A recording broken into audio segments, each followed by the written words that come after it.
Hey, Eric! Hey, good morning. Where's everybody? Captain Granville took the kids to the Whaling Museum. And Sally Ruth just got up. You guys must have painted the town red last night. We sure did. Didn't take much paint. It's a small town. Good morning. Good morning. Did you bring the radio tag? Sure did. I have everything right here. All you need now is a whale to stick it on.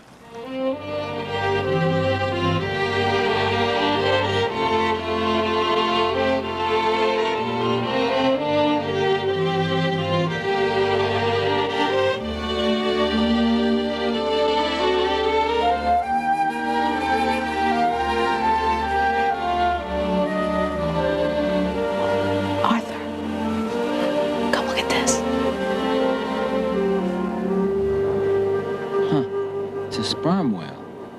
Wow.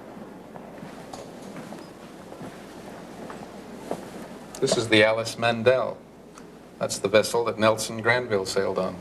The one who wrote the journal? Yep. Your great-great-grandfather. Hey, you guys. They're gonna show an old movie about whaling. Humans have hunted whales since before recorded history. But it wasn't until the 1700s that it became a major American industry. These scenes from a 1921 Hollywood film show a sperm whale hunt the way it was in the 1800s. Hunting sperm whales became big business, and whaling stations like Nantucket, Massachusetts, and Mystic, Connecticut turned into thriving towns.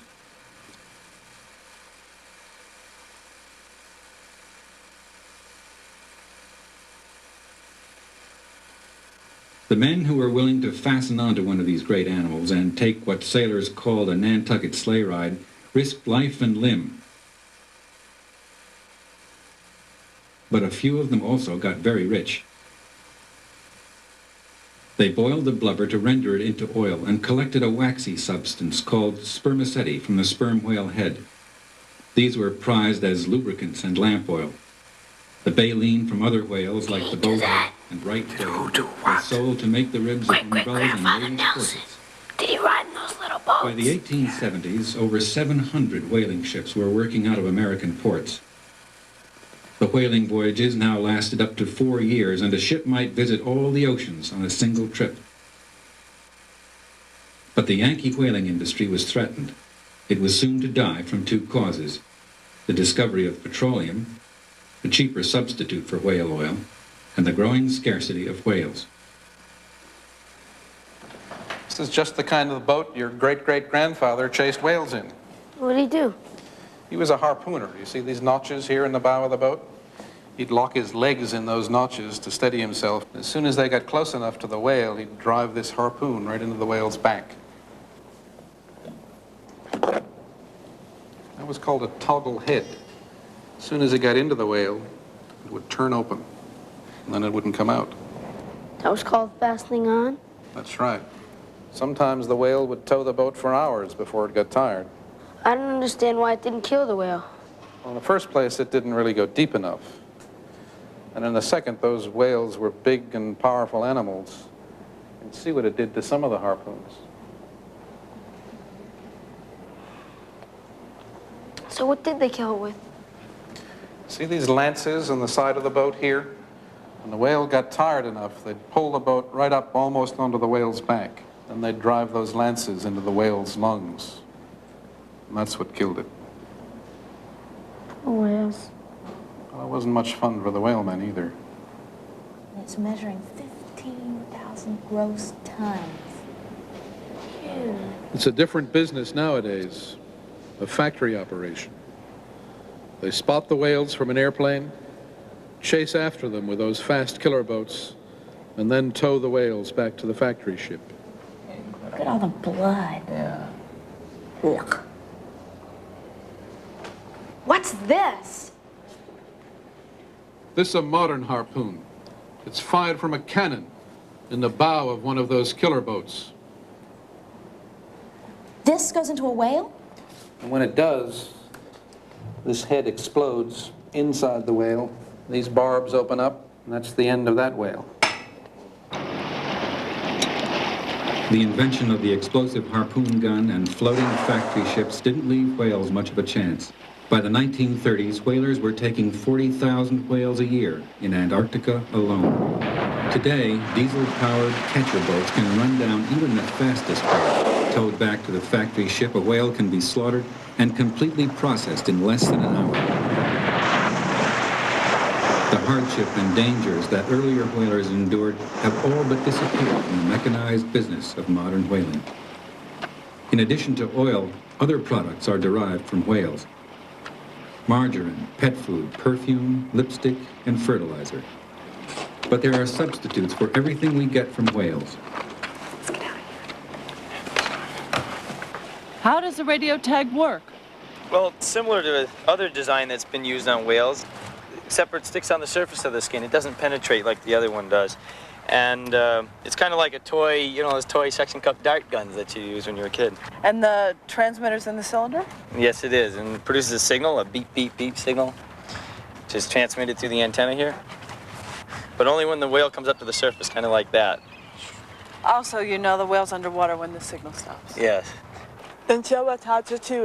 Okay, sure. Okay, you take the crossbow, and you put your foot through the loop, like that.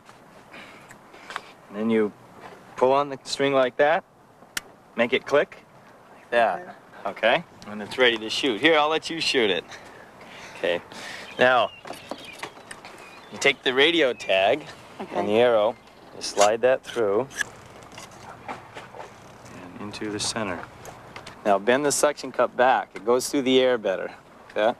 Okay, then you take this grease and just spread a thin film on the suction cup like that. Makes for a better seal. It sticks better to the whale. And you put the antenna in the slot. Okay. And you slide it in until it's nice and firm. And it's ready to go. And you never aim it at anybody. Always keep it away from people. Okay. I'm going to hit the back of the truck, okay? Make sure you keep this straight. Raise it up just a little bit. Okay. Okay, ready? Looks pretty good. All right!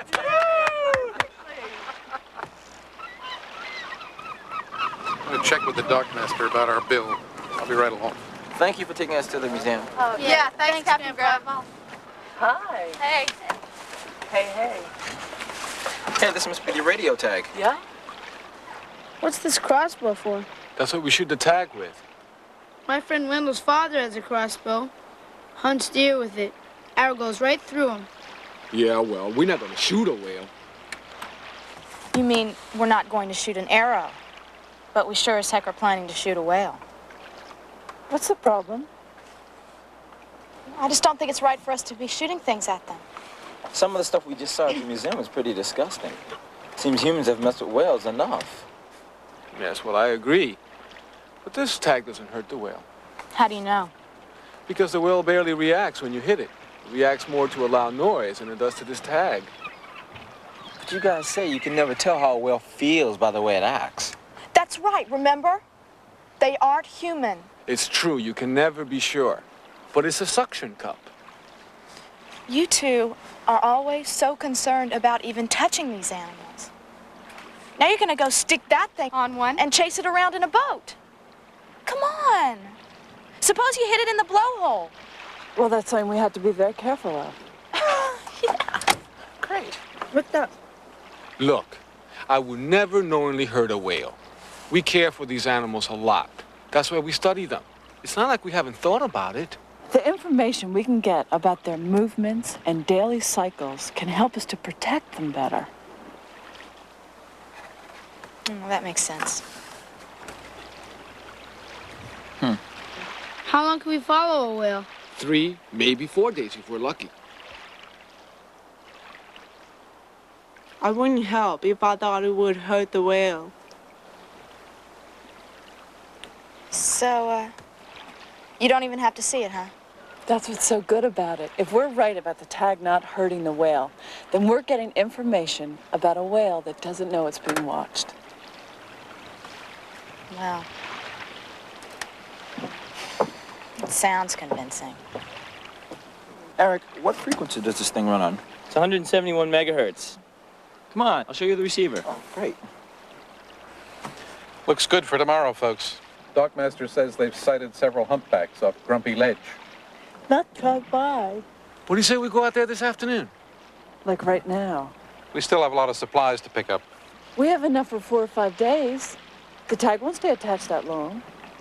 And if we don't get a whale today, we can come back in and pick up more supplies. Okay.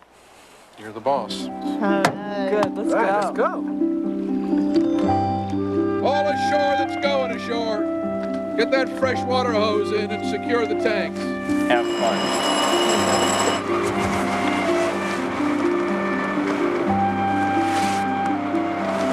Take care.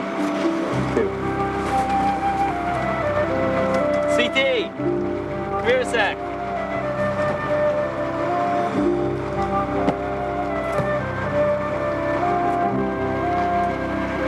Listen, I'd like you to do me a favor. Yeah? Sally would kill me if she knew I said this. She can take care of herself better than anyone I know. But could you take care of her for me? Or look after her? You know, it'd kind of make me feel better, okay? Sure. Thanks a lot, pal. Stand by to cast off. Let's go.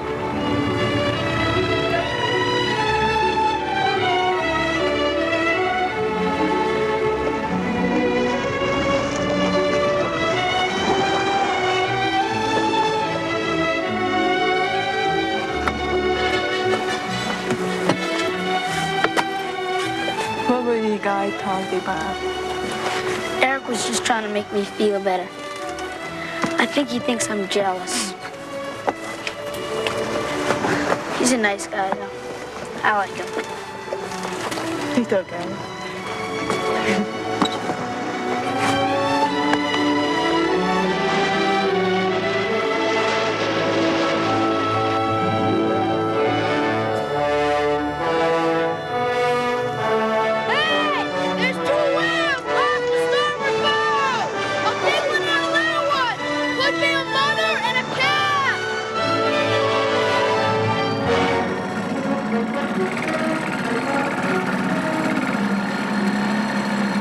Guys.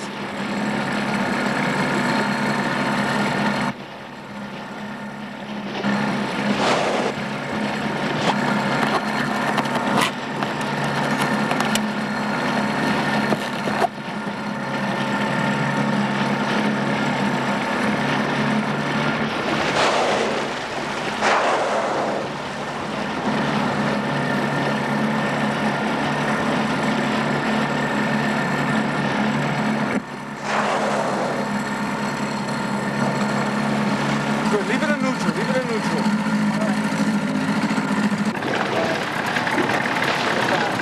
Here comes the number. I need more back.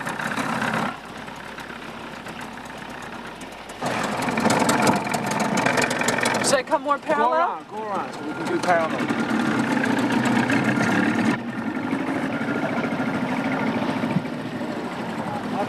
Okay, Ann. Just pull back a little bit. Don't get too close. All right. How's that? No, that's still too close. Okay. It'll bounce off.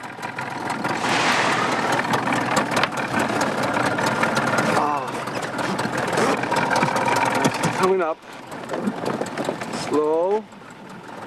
Right there. Right there. Good, good. Oh, beautiful.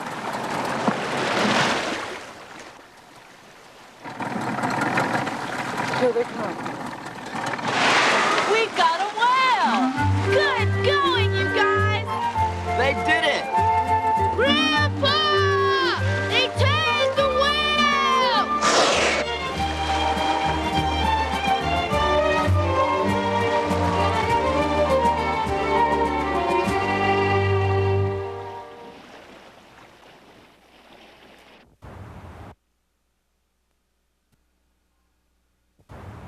Hi, I'm Judy Pratt. In the voice of the Mimi, I played Darry Ruth Cochran. This is Gallaudet College in Washington, D.C., where I go to school. Gallaudet is the only liberal arts college for the deaf in the world.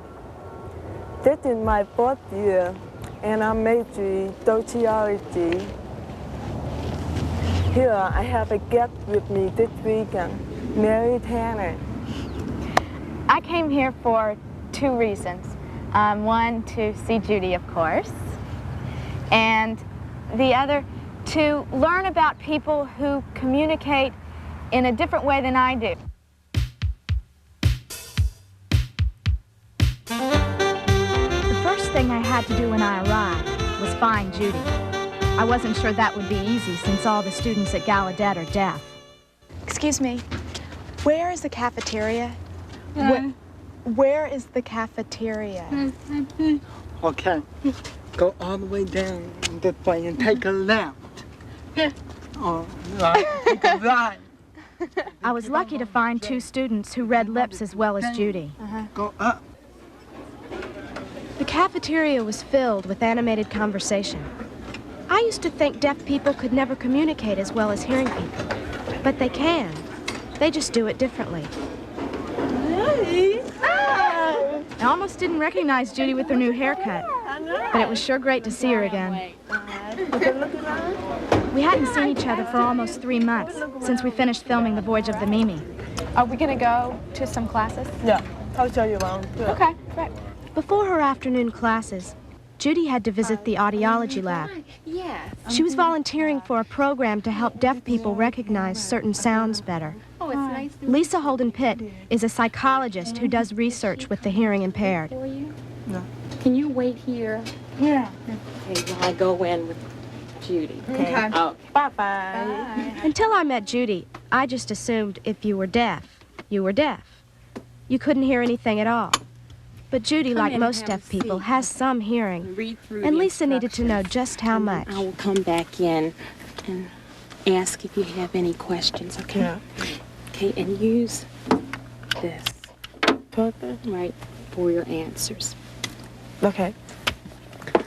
Judy was supposed to press the button for as long as she could hear a faint beeping tone, which started fairly loud and got softer and softer. As the test went on, the tones got higher in pitch. Doing on the test. Oh, okay. You see her in the room there. Oh, I didn't notice. She's listening real carefully. The chart is a profile of Judy's hearing, going from the low tones on the left to the high ones on the right. In the low, very low pitch sounds, your hearing is better, right? And in the high, in the very high sounds, you can't hear. You see, the trace goes lower and lower and lower. And about a middle speech sound area, you can't hear the sounds well. That would mean that you probably have difficulty hearing sounds like S or SH. That's the problem I have. F and T, but S, I have a hard time pronouncing it. A lot of people couldn't even hear my F. You probably have trouble pronouncing it because you have trouble hearing it. Yeah. Right. Where would a hearing person be on this chart? Why don't you try out the test yourself? Okay, okay. I'm going to do the test. Come on. Okay.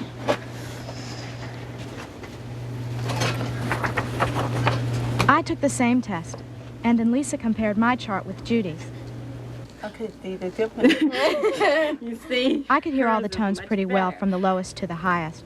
Judy had trouble with the low tones and really couldn't hear the high ones at all. Will help other hard of hearing. Lisa's program might help Judy and other deaf people hear and even speak certain sounds better. Oh, so thank you for your help. Sorry. At least I'm glad you're here. Everywhere Judy took me at Gallaudet, I was surprised. Right. I don't know just what I expected, but I guess I thought it would be hard for deaf students to go to college. What I saw were classes that weren't really much different from the ones I've been in, except maybe a little quieter.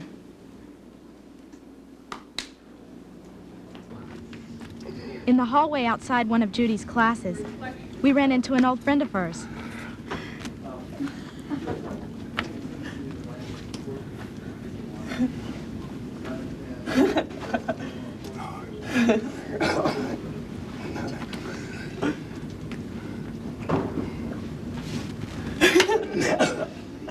Fun to make fun of her. that I survived with him for 11 years. It's amazing that I'm still in one piece. We were puppy love when we were little, and everything was holy, and he was stuck with shoe girl, me and another girl, and everything. Now here he is. I know how you. Judy and her roommates and I sat around and talked in their room that night. The day was really interesting, but exhausting, too. I was beginning to understand how Judy must have felt while we were filming the Mimi. A little out of it in a world that spoke a different language. She talked some about that. Sometimes it's hard to express how I feel in their communication. And especially when there's a whole bunch of the group, it's hard to keep up with the conversation in the group where there's a lot of things going on around, but one-to-one, no problem. But the whole bunch of people, that's something where I feel left out. If you guys are laughing, and I probably would be happy enough to laugh, but would I understand? No. I don't want to sit back and look and make other people think what's wrong, or make them feel a pity on me. She's lonely. I don't like that. I suppose you should have faith in her. First thing the next morning, I was reminded that at Gallaudet, you don't rely on everyday sounds like alarm clocks.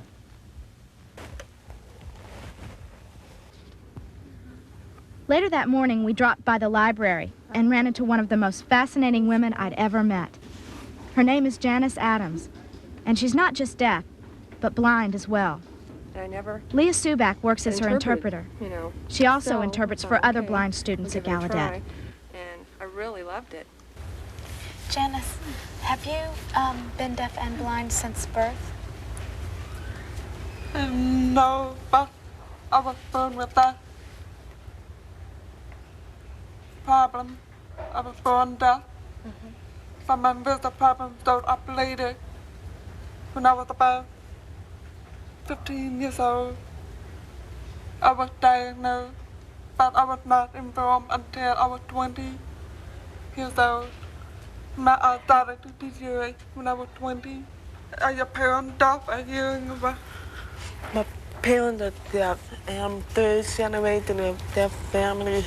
Deaf? Yeah, my grandparents, my father's grandparents, and my cousin and uncle. Everyone is deaf, except for two cousins are hearing. Wow. What about you? Wow. Mine are hearing. No one in my family is deaf. Do you read Braille? Oh, yes, I do.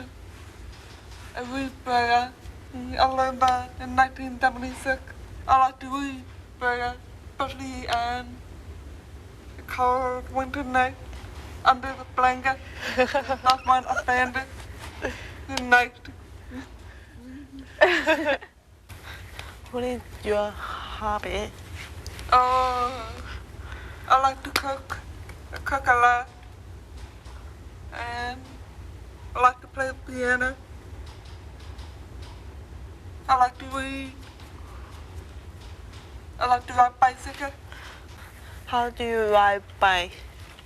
Well, part of it, blind people to ride bike. Have you ever heard of it? Bicycle pair for two. Yeah. Well, I sit in the back. It really requires a lot of cooperation. But our honeymoon, we went to Vermont and did about 150 miles on the bicycle. Wow. A lot. I thought I'd never survive. What honeymoon? How did you meet your husband? Well, I met him at a convention. And he was interpreting the voice interpreting. And I guess I made a lot of comments at that meeting. And he remembered me, so he decided to meet me. And the first thing he said, he should run for president. And I didn't know. That was it. And we met again from time to time. Then I started to like each other. Not long before we got married. But I'm not sorry.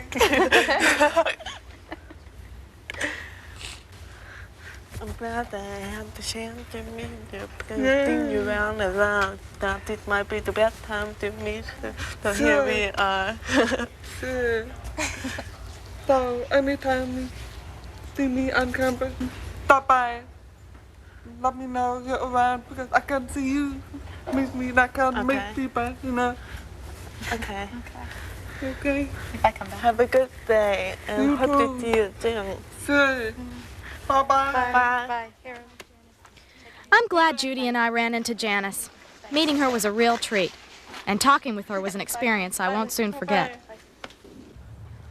Gallaudet students enjoy the same activities students do anywhere, including football.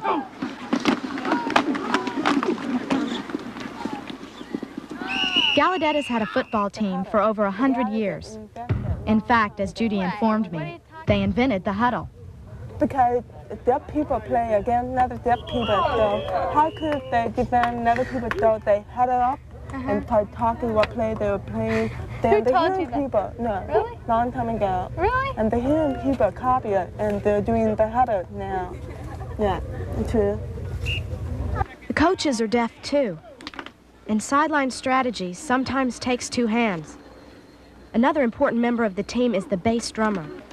Since the players can't hear the quarterback tell them when to go, they all start when they feel the vibration of the drum. Unfortunately, Gallaudet didn't win this one, but it didn't spoil my weekend at all.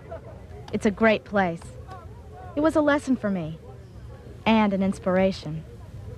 I'm glad that you had your time to come here and see what it's like, because this might be the best place to see the deaf community. So I'm glad you're there. I'm glad I did too. And I have a surprise for you. A surprise? Well, more of my homework every day. Of homework?